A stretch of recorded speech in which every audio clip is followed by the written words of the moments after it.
Welcome back to another episode of Under Construction from Pain to Purpose. I'm Ashley Krause, and I'm one of your hosts. And I'm Jessica Stanley, and I'm one of your hosts. And today we have an amazing guest with us today, Miss Karen Pershing. How are you? I'm great. It's good to be with you. It's exciting to have you with us. Oh, When we put out that social media post that you're going to be doing an episode with us, the response was overwhelming. There was quite a few people that were just like, when are you going to post it? When are you going to post it? I'm like, I got to film it first. Just so thank you. Thank you for taking the time to be here. no, thank you. We worked with you for how many years now? 5, I think. Yeah. Not long enough. So can we talk a little bit about like the work, your journey, like in prevention and recovery? How long have you been doing this kind of work? Well, actually, public health work, which is what I've been doing for over 35 years, but 15 here, at Metro Drug Coalition. So I feel like all of my experience I had before coming here led me here, if that makes sense. Yeah. So, yes. What made you want to, get into prevention work? Well, I'll be honest with you. Going back to when I first got out of undergrad, I ended up at the Knoxville County Health Department doing social work. And I did that for the first 4 years there. And I always am intrigued by what happened to people, right? So I just saw a lot of the same people in the same situations over and over again. So I just started asking questions and trying to get to know them and trying to figure out how they got where they were. And it just kind of ignited in me a passion to do something different, to try to prevent people from ending up in those situations. Yeah. So I thought I can sit here and continue to try to put Band-Aids on gaping wounds, or I can try to figure out how to go upstream to help people keep from getting there. Yeah. And so that's what really ignited my interest in prevention. So has prevention always been like youth focused, or can prevention even be adult focused? I look at prevention throughout the whole spectrum. I know when we talk a lot about, alcohol and drug prevention, we focus a lot more on kids because a lot of times that's when the experimentation starts. Yeah. But then you look at situations too throughout the lifespan where maybe someone never had a drug issue and then something happens in their life and say they're in their 50s and all of a sudden they've been through a traumatic experience, a job loss, or maybe the loss of a spouse, a divorce, whatever may happen. And then they turn to a substance. Yeah. And so if we just focused on youth, we're going to miss those people too. So that's why I think, yes, we need to put more emphasis on young people because our data tells us that the majority start in adolescence. Yeah. But at the same time, we can't neglect the fact that it can happen to anyone at any time. And so by being able to take a comprehensive approach to prevention, hopefully you won't miss those opportunities to help support someone that may not be in your, quote, target population. Yeah. I want to go back just a little bit before that because I know that one of the interests that we share is public health because that's more of a widespread community, right? Yeah. What made you initially want to go into public health? Well, to be honest with you, when I went to the health department, I didn't even have a clue about public health. In fact, I had to ask someone where the health department was when I went for my interview. So to be honest with you, it wasn't until I got in there and I really kind of immersed myself in public health did I really understand it. And then it was 20 years after I got my undergrad degree that I actually got my master's in public health. Nice. So I had done the practice before I understood the theory behind public health. And then when I went into the master's program, I was like, oh, that's why we did what we did, Yeah. at the health department. Yeah. And it all kind of came together, the practice and the theory. So I've just always loved it because it's helping people, but in a different way, Yes. because it's more at that macro level, the community, where you can actually change norms in a community, you can change laws, you can change, that'll affect a lot more than one individual, Yes. right? Mm-hmm. Kind of like what you do, Jess, right? You're trying to make sure that people's lives are saved, but you're doing it at that macro level to Yes. public health. Yes. Would you say that you have seen a lot of things change, like even at the government level, as far as policies and procedures changing from when you first started until now? Oh, definitely. Now, are you talking about just when I started at MDC? Okay. Yeah. When I first started in this role, there was so much stigma, so much misunderstanding about, most people didn't even believe it was a disease.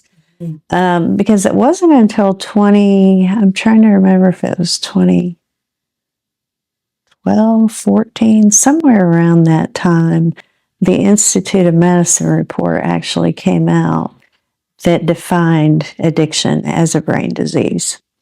And so even after that report came out, people didn't believe it, right? Oh, that's just, Now, the healthcare professionals were starting to, because it was the Institute of Medicine report. Yeah. But there still was a lot of misconceptions and stigma and all of those things that go along with it.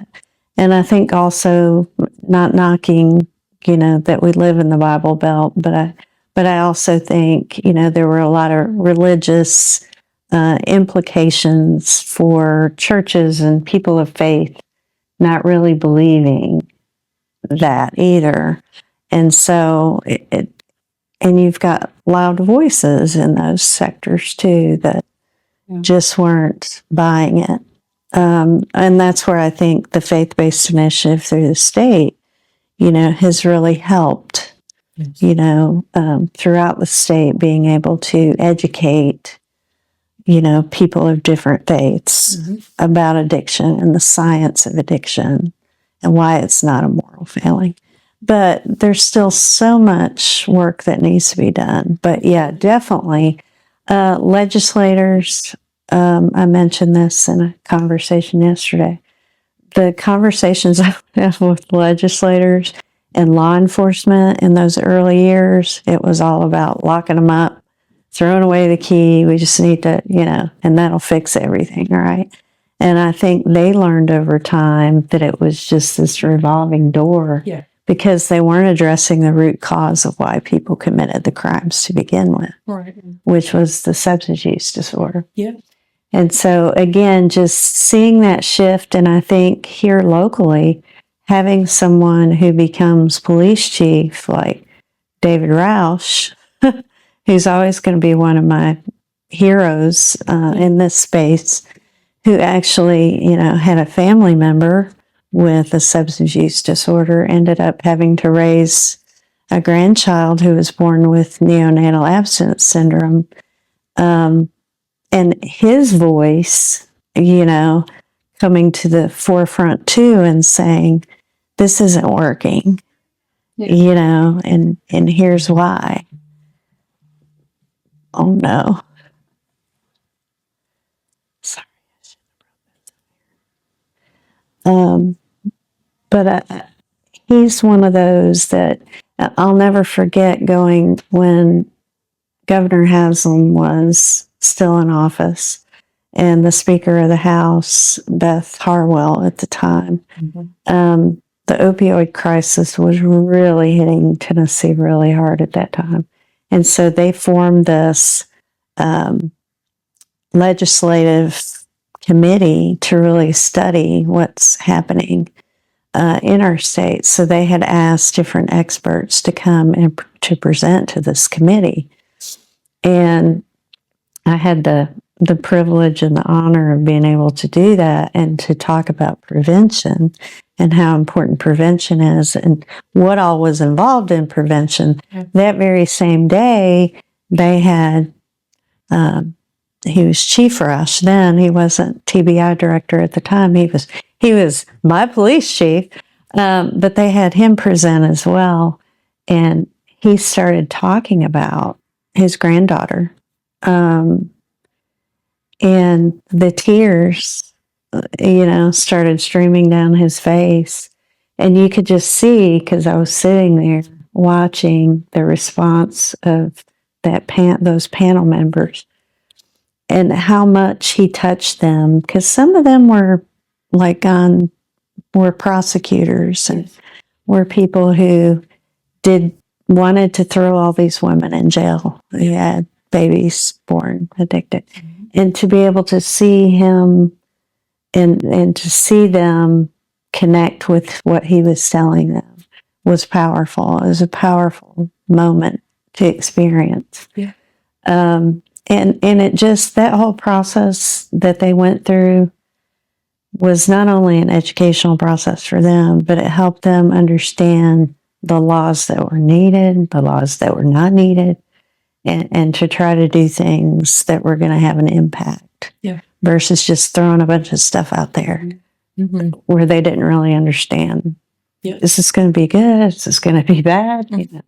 So them allowing experts to come in who really understood what was happening at the ground level and the street level and community level, I think was a big game changer. And I think too, it shows folks that it doesn't matter what your status is. It truly affects everybody in our community from all backgrounds, all walks of life. Yeah. And I know one of the things that I was really excited about doing this episode was because Ashley and I look up to you. We always have. And the advocacy work that you've done has in turn helped us find our voices. And that's what I want other people to be able to see, because we work closely with you, so we get to see it. As for the community, they hear these things, but they might not necessarily get to see all the work that's put into it. So just share with us a few of your favorite moments that you've had working throughout MDC that you've seen where your voice was heard.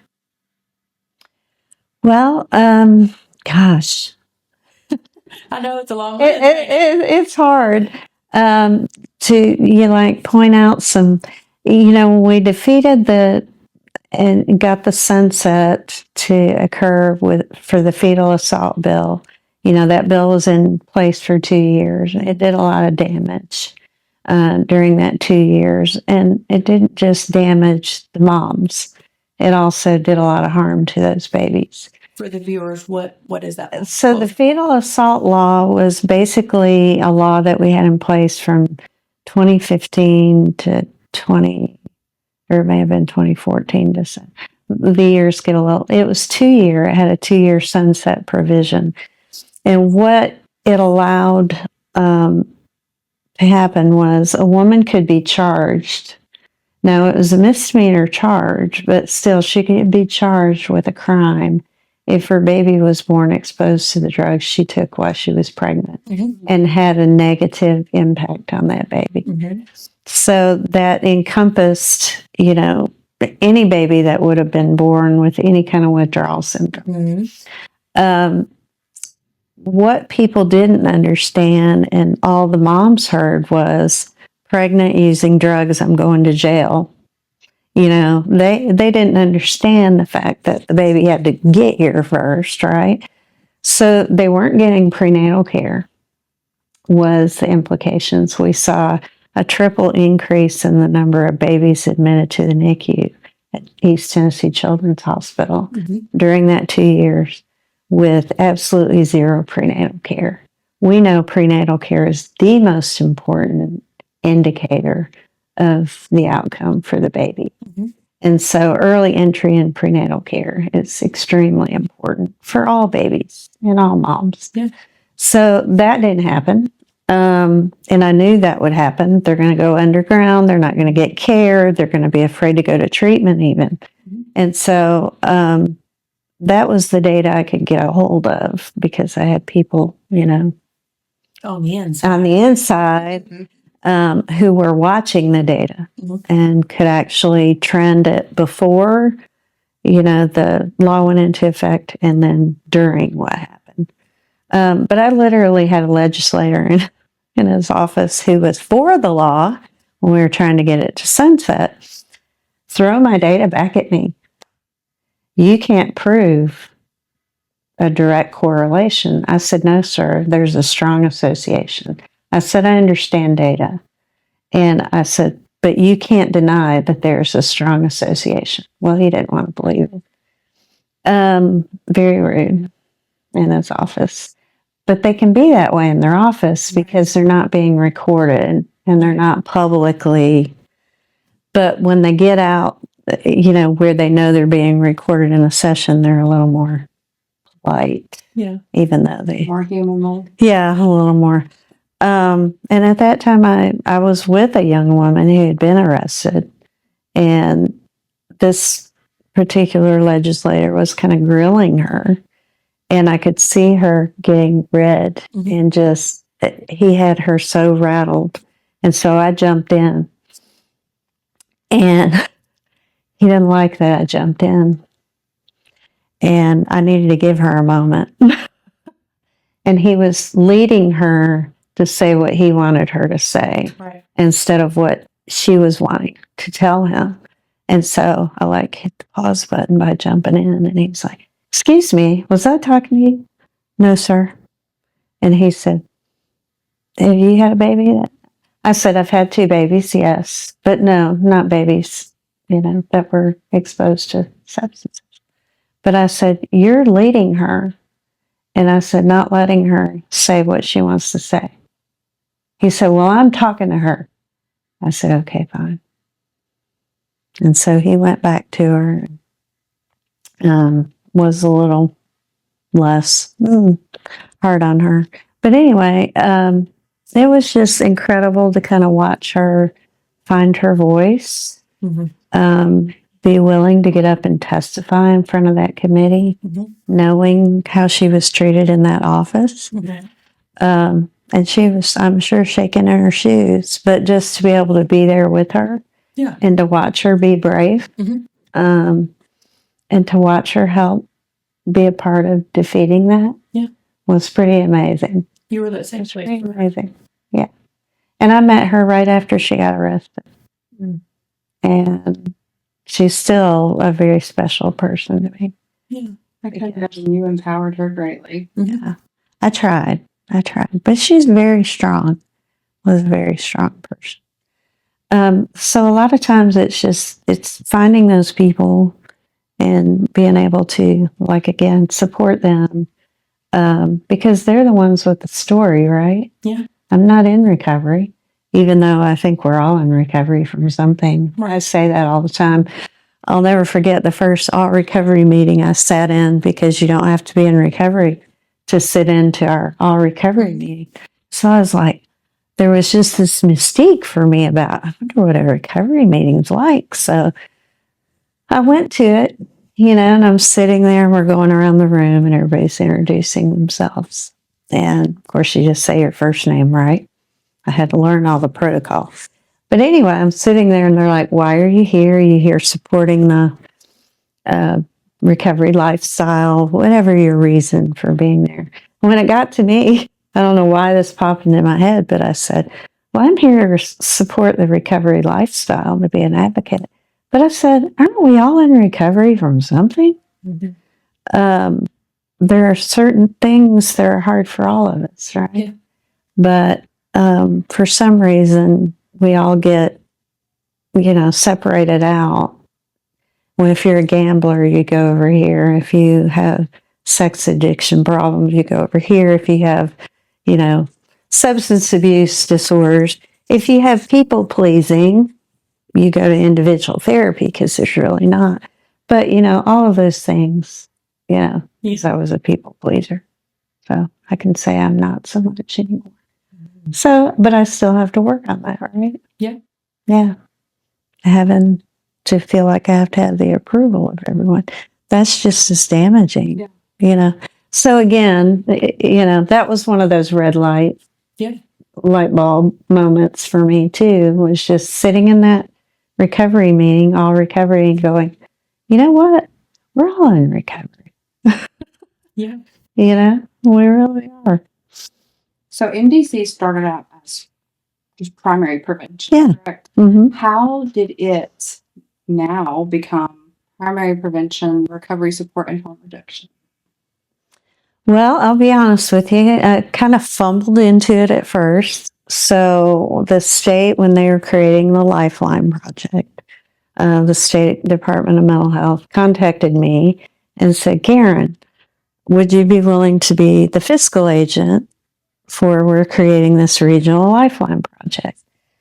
And I was like, sure. So I'd been around people in recovery, but not a lot at that point. Yeah.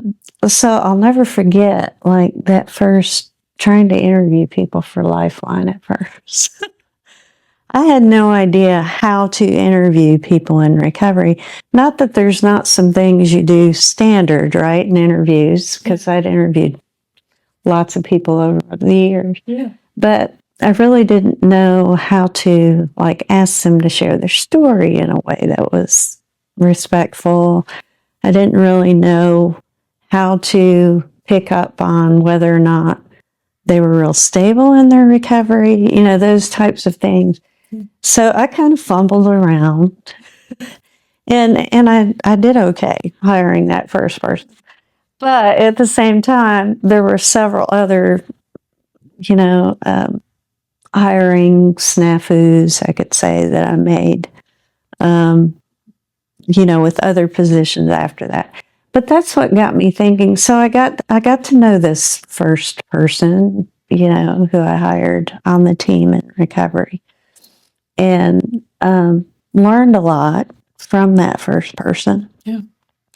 And then when ACEs, so this was the real turning point for me. So when I started learning about adverse childhood experiences and trauma, and how the connection between that childhood trauma exacerbated health issues, but especially mental health and addiction, I went, the light bulb came on again, another one of those light bulb moments, and I went, oh my goodness, I'm over here talking to kids all day, right? I'm trying to keep them from using drugs. But one of the things I'm also telling parents when I'm out talking to parents is, you are the most important influence in your child's life. So, Ashley, that's when I started going, oh my gosh, I got to do something over here, right? Mm-hmm. Because I'm shooting myself in the foot to a certain extent with my prevention work, because I'm not their parent, right? I'm going in and I'm trying to train them, I'm trying to teach them. But at the same time, they're going home to the most important influence in their lives, right? Yeah. And if home is not a good place and they're in a toxic stress environment because mom and dad aren't doing well, or guardian, whoever they're with, what good is my prevention work doing? For some kids, it may stick and they may be able to overcome, those environments. But at the same time, what if I could help that adult and help that family become stronger and healthier? And so that's what got me interested in this whole recovery piece, because I went, okay, number one, harm reduction. We got to keep these parents alive long enough, right, to find treatment and recovery. Yeah. And so when naloxone came out, to prevent overdoses, I was all about getting naloxone out there. In fact, we formed a task force, a little naloxone coalition, when the law first passed that allowed law enforcement to carry it. Again, thankful that Chief Roush was our police chief at the time, because he was one of the first adopters in the state to get the police department to start carrying it. So we brought everyone together, the health department, the sheriff's office, KPD, and then the ropes, the first regional overdose prevention was more regional, and it was not through MDC, but we were working with another coalition in the region to make sure we were getting naloxone in Knox County to lay people. And so I kept advocating for, we need our own, and we finally got our own. And so we're very fortunate to have been able to expand naloxone quite a bit. But what was really cool about the naloxone collaborative that we formed is everyone was sharing their data. Yep. And so we were able to see where those deployments were happening, where the hot spots were in our community, and we could literally target those areas, right? To make sure we were getting more where it was needed. And so MDC kind of, got that group together, but then after a while, there really wasn't a need for it to continue. And then we formed the harm reduction. So we had the syringe service group meeting, we had naloxone group meeting, and then finally it made sense to bring everybody together. Yeah. Because there was some overlap with people being in both meetings. And it's like anytime you can take things from 2 meetings to 1, I'm all about it. Yeah. Yeah. And then it got to where the harm reduction group was it was whittling down in terms of community agencies coming together. So we sometimes committees, are there for an initial purpose, and then they kind of don't need to exist. And then some go on for a long time. So that was kind of, one of those things too. So I was the one when we passed syringe service.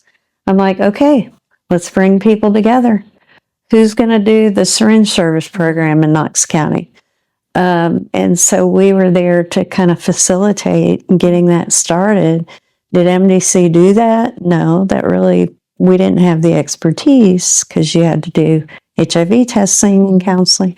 So there were other services you had to offer on top of just giving out syringes. And so we brought those organizations that were already doing those other pieces together and said, hey, we have an opportunity now. Mm-hmm. So who is interested in possibly adding the syringe service piece? Yeah. And so then all of that kind of came together.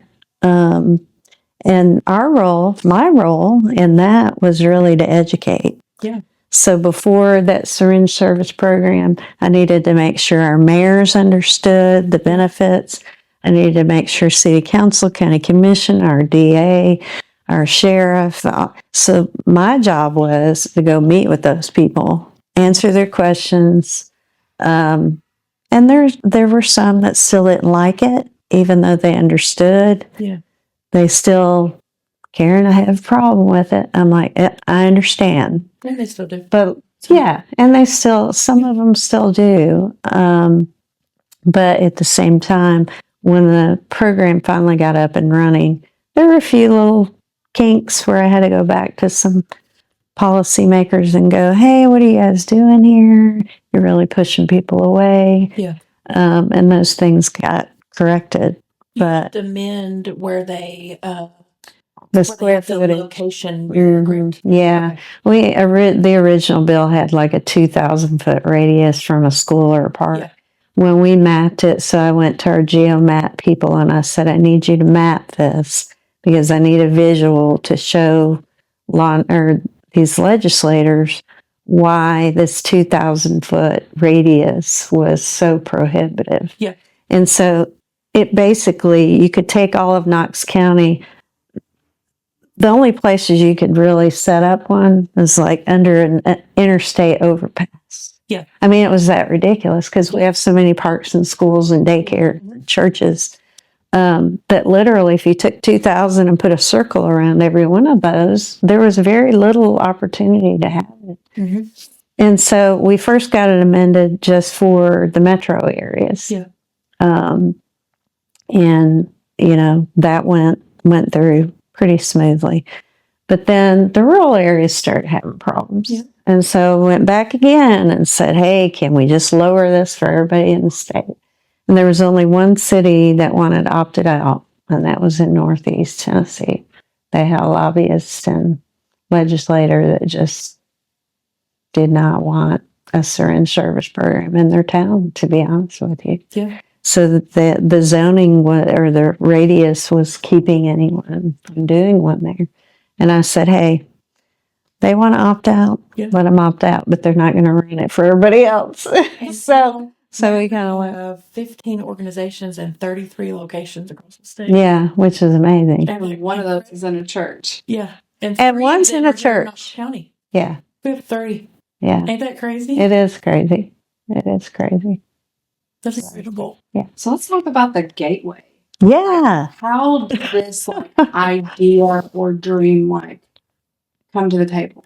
Well, again, going back to the light bulb coming on about ACEs, right? Mm-hmm. And me going, okay, we can't do treatment here. That's not our thing. That's a whole clinical, I don't want to get into that. Yeah. And so this whole recovery, again, learning about addiction science and how long it takes for the brain to heal, right? And most people were getting 30 days of treatment. If they were lucky, they got 30 days. Most got 3 to 5 days of detox, and they're sent out the door, very vulnerable to returning to use and possibly dying. And so I went, we should be able to, this recovery piece is where it's really important. And so, but I didn't know a whole lot about other than NA and AA meetings.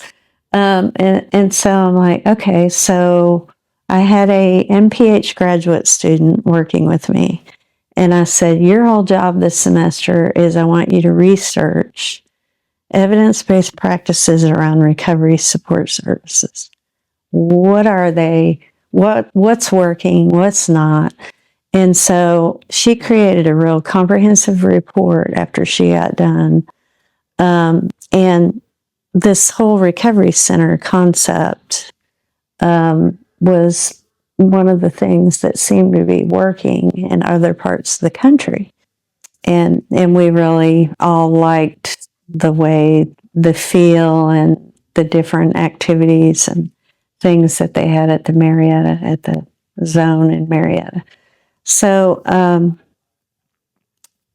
we did the needs assessment at our recovery resource fair. So before we had the gateway, we had done for 2 or 3 years in a row in September, which is Recovery Month, we had a recovery resource fair at a central location for 4 hours. And we'd have over 200 people come looking for resources in that brief little window of time. So we knew there was a need. Housing and transportation were the first two, and which is what kind of started the Recovery Housing Support Fund. Yeah. We used the monies from the vendors, so each vendor had to pay $50.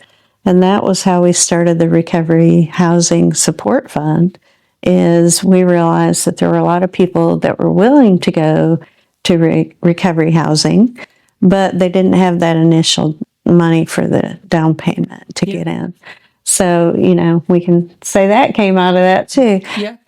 But also just realizing that if we could centralize the location where we were within public transportation, that might help with some of those transportation issues people had. Yeah. But just the general support that they needed in those surveys, it kind of came out pretty loud and clear what was needed and where we wanted to start here at the Gateway. Yeah.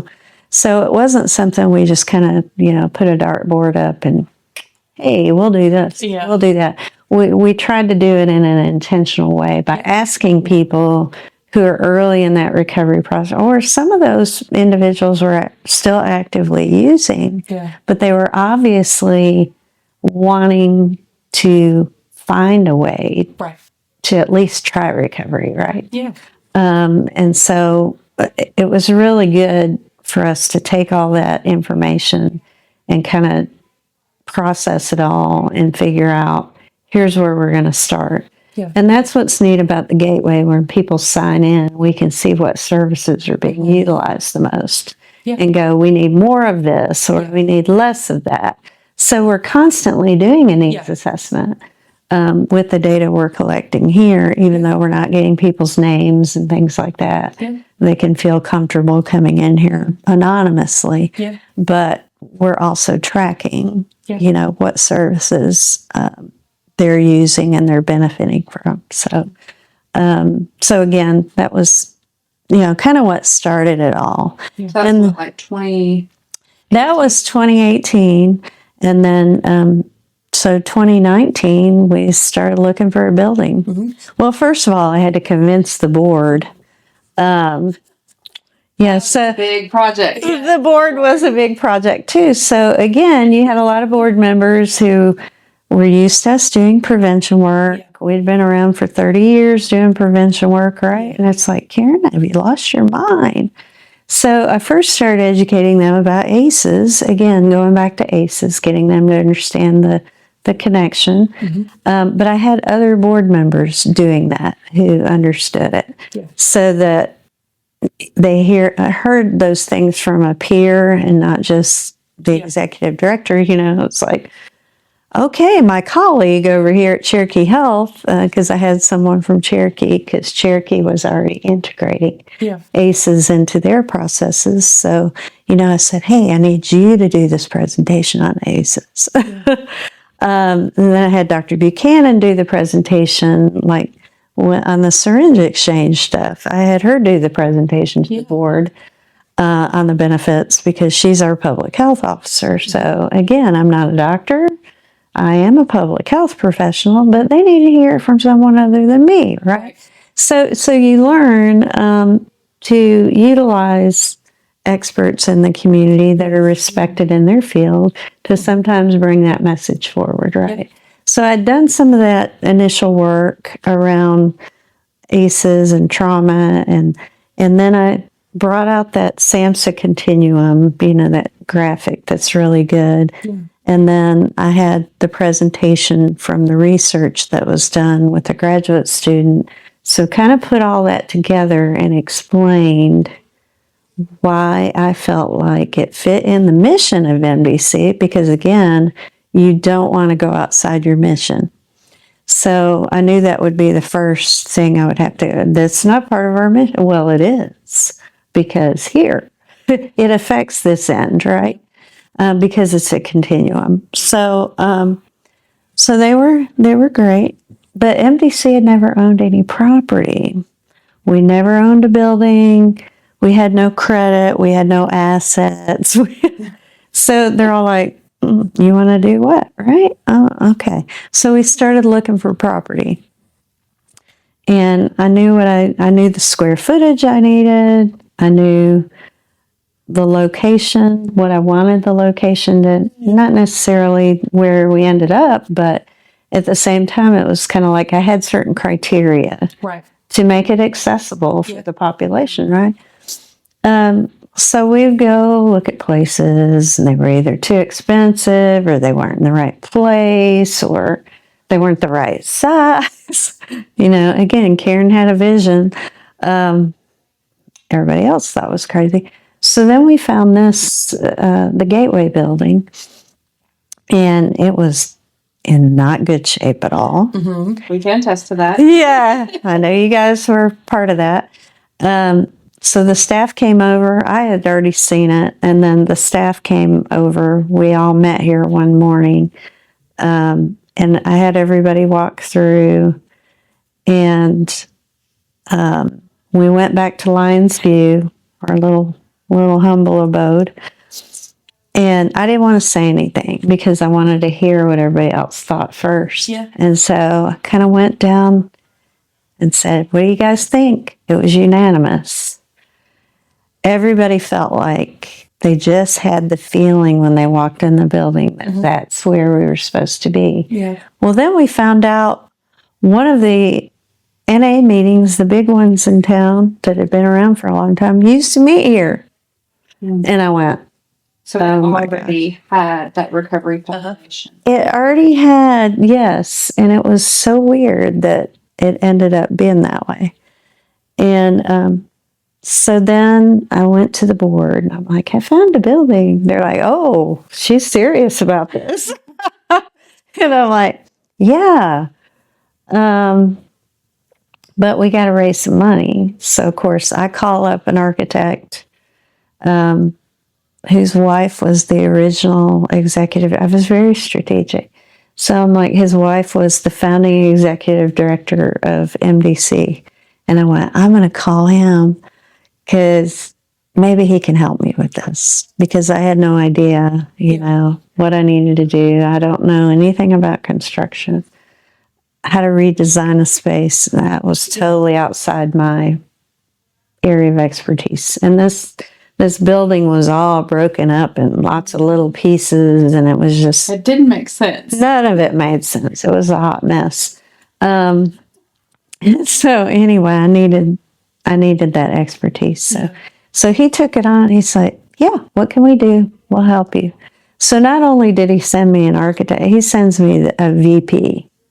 I mean, I get a big dog. Yeah. And I'm like, whoa, all right. And then he helped bring in a structural engineer because there were some structural issues. Anyway, to make a long story short, just the right people came, and then we were able to create a budget. Because again, it's like, if you don't know how much money you're going to need, how am I going to take this to the board, right? So they're like, you need how much money? At that time, it was going to be like $1.75 million, which was overwhelming. I'd never done a capital campaign. I never raised that kind of money, right? So I'm like, okay. But I'll be honest with you, it was a whole journey of faith for me. I felt like it was put in my heart to do it.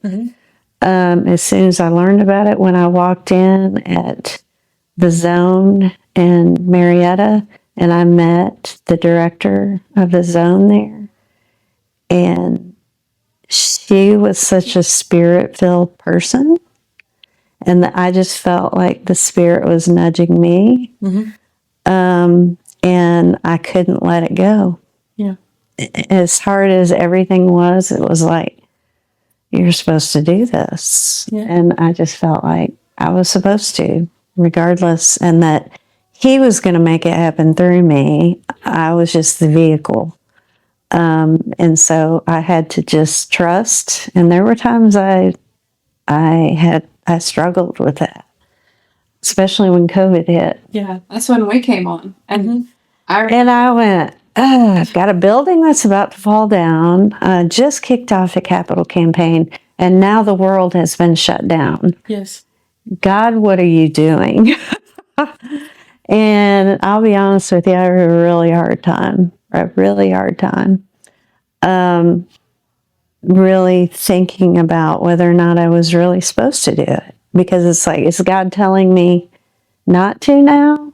Or is he still telling me to do it, but he's hitting the pause button?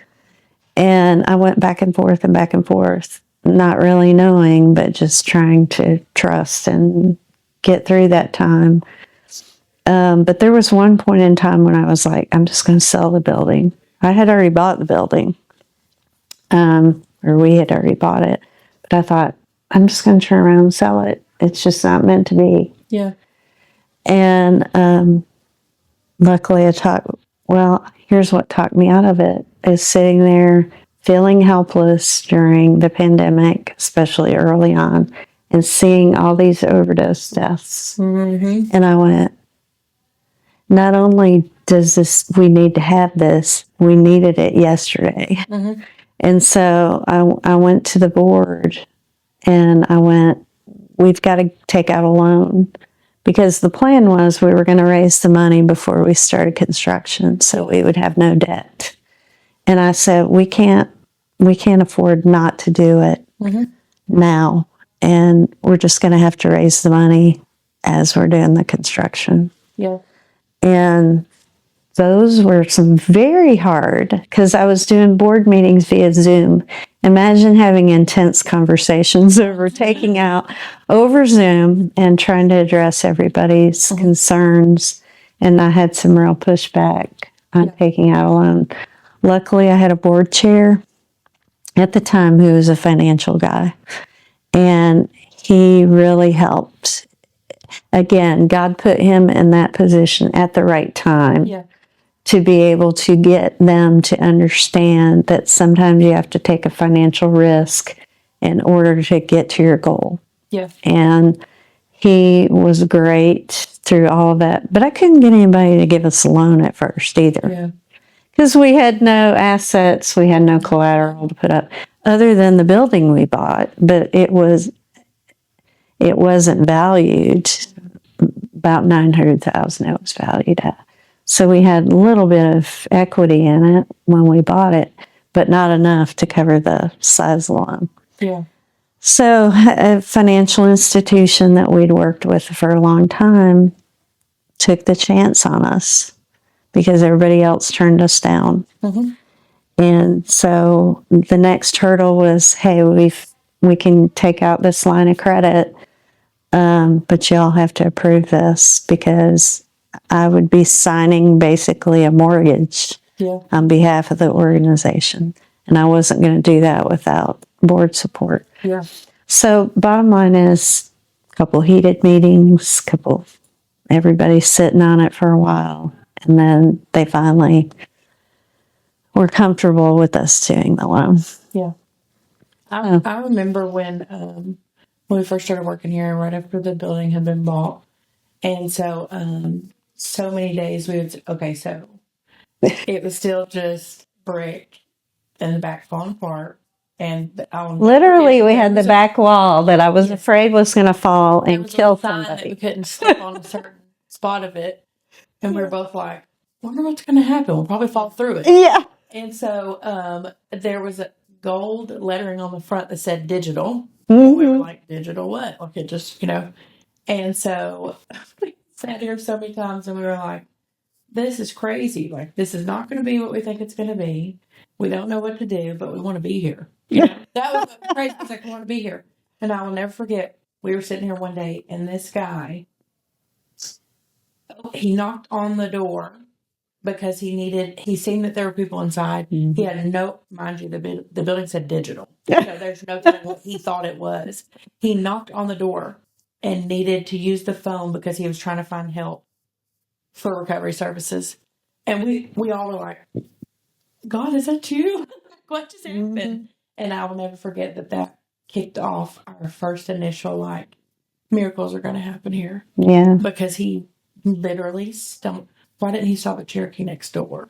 Yeah. He stopped at a building that said digital. Yeah. I had no idea what this even was. And so it was confirmation that this is going to turn out to be something beautiful. I think it helped us with our own faith too. Kind of just buckle down and just wait it out. Well, here's what was interesting. So one of the pictures I took before we bought the building, but we found the building, we were walking around and we walked around the back. And, the back of the building, there was a lot of craziness that went on back there. Mm-hmm. And right behind our building was a really unsightly area. Mm-hmm. And I'm looking, and I thought, there's a book sitting up there. So there were needles and syringes and empty alcohol bottles. I took a picture of that because I wanted people to see what was going on right near that building. And then I walked out on it was an old rail car trestle, and there was that book laying there. And I thought it looked like a Bible, but I couldn't tell from the distance.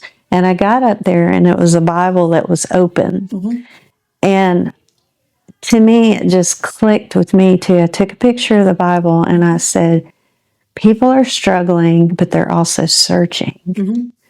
And that, to me, those two visions and those two things happening right there behind this building were just confirmation to me. Mm-hmm. And then a person, a homeless individual, unsheltered female, came up when another employee and I, Jason and I, were back there. And she came up and she said, hey, are you guys do you own this building? And we're like, no, we're thinking about buying it. And she was real curious. She was like, so what are you going to do with it? Well, here's what we're thinking. So we shared the vision with her, and she shared with us that she was struggling. She had been in active addiction and had been trying to stay clean on the streets. And she said, this is so needed. And when we had our wall breaking that day, and this was months, gosh, probably a year and a half, 2 years later, that person showed up again. And just out of the blue, she came by right after we had the wall breaking. And again, it was just confirmation. You know who I'm talking about. And that person is in housing now and is sober. And we never thought it would happen. But she always had a special place in my heart because I asked her that day, I said, what's your name? And she introduced herself to me. But I could see, she'd been beat up. I don't know how many times. And I don't know, there was just something about her that touched my heart that day. And so when she showed up, and she kept showing up, I'm like, it was just confirmation along the way. She came and volunteered with us this year at the Women Childers. I saw that because I sent a picture. I saw her in the background of one of your pictures and actually sent it to Melissa. I said, look. I said, she's helping now. So, yeah. It's crazy how that works. It is funny how that works. Now look at the things that are happening here. Like, 3 years now been open? Be 3 years? It'll be 3 in September. Yeah. And even, I think, the testament of that journey, you can just look at staff. Like, because when we started, such a small staff that we could all fit in one room. Yeah, and I think that's what I struggle with is, I don't know, it's just the change of, sometimes it's just a lot, we were very small. And now, like, we have a staff meeting and I'm like, is there enough chairs around here? Like, what is going on? Well, and every time we have one, I'm like, I don't know these people. Yeah. We have more new people. But that's, to see that go from such a handful of people to an overwhelming amount of staff, and we're still understaffed. Like, that is, just looking at that is incredible. Like, we almost blinked and that happened. Yeah. Somebody said recently that for every family that heals from substance use, it has the potential to heal 7 generations. Think about, like, the generations that you have contributed to by bringing your vision to life, regardless of all the obstacles. And Lord knows there were so many that got put in the way of this project, and yet you persevered through. Like, you have played such a huge part of families becoming whole again. Like, that is. And Ashley, it's. People give me all the glory for that, and I don't feel that way. You know what I mean? You're obedient, though. You did what your heart told you to do. I did, but I still don't. It was a God thing, and I'm always going to believe that. Like, even I applied for 3 different grants to get money from the state to help with the construction, and kept getting turned down. And then when I got that call from the state, again, because of COVID, they ended up having money that didn't get used. And it's like, Karen, we're going to give you, when I got that call from the commissioner, and she's like, Karen, we're going to give you money for your project. She said, first thing she said was, are you sitting down? Because every time I submitted a grant, I let her know that I was submitting one. And I said, if you can advocate at all for this, because she came to the kickoff, just supportive from the beginning. Again, that was an important aspect of it too, is the state knowing what we're doing, understanding what we're doing, and participating in that. And so she came to the breakfast when we kicked it off, and she spoke. Several times since then too. Yeah, she's been here several times, and several of her staff. Assistant commissioners have been here. Even the prevention people were curious about this place. The director of prevention came to see what we're doing with this gateway place, So it was, once they came and they they actually saw it. Yeah. Then they wanted to support, not that they didn't support it before, but they really Wanted it. Yeah. want to now, as much as they can and that they're able. But anyway, when I got that call, she's like, Karen, are you sitting down? And I said, yeah, why? Because I was sitting at my desk at Lions View all by myself. And she said, we're going to give you, X amount of dollars. And I said, you're kidding, right? She's like, no, I'm serious. And I said, you're going to make me cry right now. And so, again, COVID, while it was a challenging time, it ended up being a blessing for this project because some of the resources that came in from the federal government, we were able to show where this issue got so much worse. Yes. That we should use some of that COVID relief money, to help, people find recovery. And so the Mayor Jacobs, took some of his recovery money that he got in from the feds, said, Karen, I'm going to give you money to help with the project. And it was just, I didn't even ask him. He called me one day right before the wall breaking. He says, Karen, I'm going to give you X number of dollars. And I went, say what? And again, it was God. It wasn't, and he was using me, to do what he wanted me to do.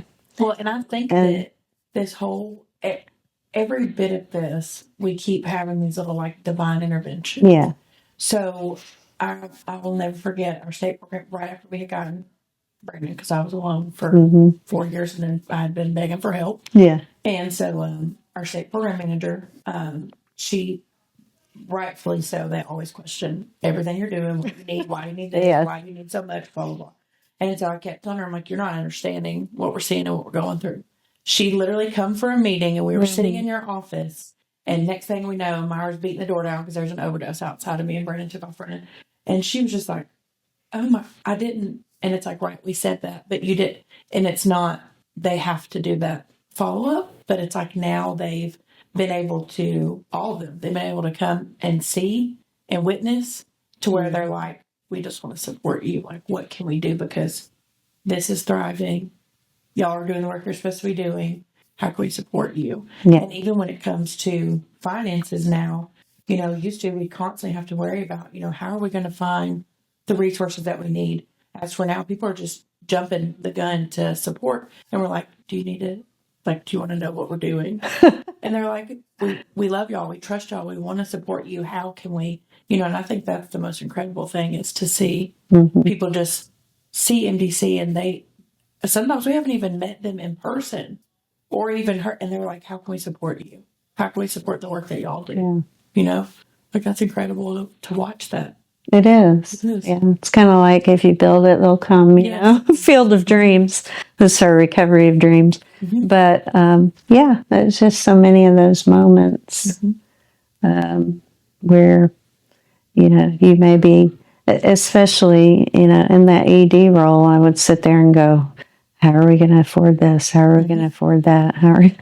And then just realizing that I'm not trusting that if you're doing the right thing and you're doing good work and you're sharing and you're talking about it, people, the passion you have inside you draws people to whatever you're doing, right? So that's the important part, is if you're not passionate about what you're doing, then why are other people going to want to get involved, right? Yeah. And that's the beauty of the MDC team, is they see that passion in everybody working here. Well, I know from just my own personal experience being here for almost 5 years now, like, watching you be so passionate about the work that you're doing, and just, you've taught me to use my voice in the community and I didn't have a voice when I started here. I was very quiet and reserved, and you have brought me out of my shell. You have helped us grow professionally and even personally. So I want to say thank you. Yes, like, I know God's been behind all of this. He puts people in places for a reason and a season. Yes. He has used you in such a tremendous way. Mm-hmm. And so I'm grateful for your obedient heart, because if it hadn't been you, going through some of those things, I know, I mean, I don't know that I would have pushed through some of it. It's easy to say no when things get hard, and you really persevered through it. And now seeing the Gateway for what it is today, and was it over 100,000 services have come out of this building in the less than 3 years that it's been open is huge. Mm-hmm. And I think, too, on my end, well, I mean, I can speak for me and Ashley specifically, but on our end of the type of work that we do in the community, being able to come into a strong woman leader has allowed us to step into ours, And I think that's what true mentors and leaders do, is guide others for the greater good instead of trying to control that, like being able to guide that. And so I think stepping into that strong woman leadership in the beginning is what allowed me to feel confident in this journey of where it would go, Yeah. Well, you are both amazing. And I say this all the time, but it's been such a huge blessing in my life to be able to have done what I've been able to do here. Mm-hmm. And meet so many amazing people like you two, but many others too. And it's taught me so much about forgiveness and grace and getting in there and meeting people in some of the toughest places, but in a way that's helpful and not hurtful. Because I had my own stuff, coming in, I had to deal with too. Yeah. So I don't think there's any family that hasn't been touched by it. Oh, yeah. And mine was the same. And so my feelings about things were not necessarily healthy. Yeah. And I feel like I'm healthier in how I deal with my own personal family history Yeah. because of it. So, and that's one of the things that I really want to say thank you for, is just because this is something that you haven't been personally affected, as in you've gone through. You have been one of our biggest advocates. And most of the time, we deal with a lot of people in the recovery community feel like no one can help them that's not in recovery. mm-hmm. And we get to use you as that shining example of the one leading the army isn't in recovery, Well, it's funny because there were times that I got shunned by people in recovery. Yes. I mean, I did. I'll never forget getting a call from somebody who was over NA, and apparently we did something outside the traditions or whatever. And he's sitting there yelling at me over the phone. And I said, "Sir," I said, "if I did anything to offend anyone, it was unintentional." Yeah. I said, "You have to understand, I am not in recovery. Mm-hmm. I do not even know what the traditions of NA are." And I said, "So, I will be mindful of that in the future." But, and then there was another incident where I was showing grace to an employee who had a slip, but they started their time over. Yeah. Right? And I was trying to help that person work through that and get back on track. They came to me, shared it, told me what happened. I said, "Okay, here's what we're going to do." This was a position funded through the state, so I had to, advocate for the person through the state. But I'll never forget somebody in the recovery community literally blasting Metro Drug publicly on our Facebook page because of this incident. The way we handled it. And I went, that was the biggest wake-up call to me, because I thought, of all people, you guys in the recovery community should be doing this. Yes. You should be encouraging this person to get back on track and to keep their jobs and to, and was like, whoa. So I actually had to call someone else that knew this person, and they called them and got them to take their post down, because I was just like, I'm sorry, but I'm just totally blown Yeah. away by it. So there was a lot of those things. Yeah. Where I feel like sometimes people in recovery are hard around each Oh, we other. definitely are. Yeah. Yeah, we are. Well, and too, when you end up, I'm a 12-step baby. Yeah. So I now work in harm reduction. Mhm. So there's a little, They don't like that. so I've had to use, my voice to show that it's okay. If you don't want to believe in harm reduction, you don't want to work in harm reduction, don't. Yeah. But you're not going to tell me I can't, because I can still live my 12-step lifestyle Mhm. and make a difference in another area, and that's allowed other people to find that love for harm reduction that are also, my sponsor, she's been a 12-step baby for dinosaur years, and she was she was not having it nor hearing it, and now she works in harm reduction. She pushes harm, and like when I watch her, I'm just like, oh, because that when you become that safe place for people and they see you being passionate, like you were talking about, it's attractive. And in the world of recovery, we talk a lot about that being attractive. We don't have to promote this because we want to attract people. And so they see the way that we live and the way that we talk and the way that we walk, and so I feel like you have been that shining example of, it doesn't have to happen to me for me to love and support you. So that is the one thing that I do really want to say thank you for, because that has been very comforting and changed a lot of my ideas and ways of thinking too. As we close here, Karen, do you have a piece of advice that you would give to the community that have considered getting involved in this work? Run. No, I'm just kidding. No, I definitely, again, the last 15 years of my life have been so rich because of these experiences. Has it been hard at times? Yeah. But I would encourage anyone, especially if they've not had a personal, issue or are not in recovery themselves, to get involved, to learn, but also start reaching out to people or come in here to the Gateway and volunteer. Yeah. Because what it does is it teaches you so much about yourself, but also just about, these are people just like us, right? And they're struggling and they're trying to find another way to live. And they want a better quality of life.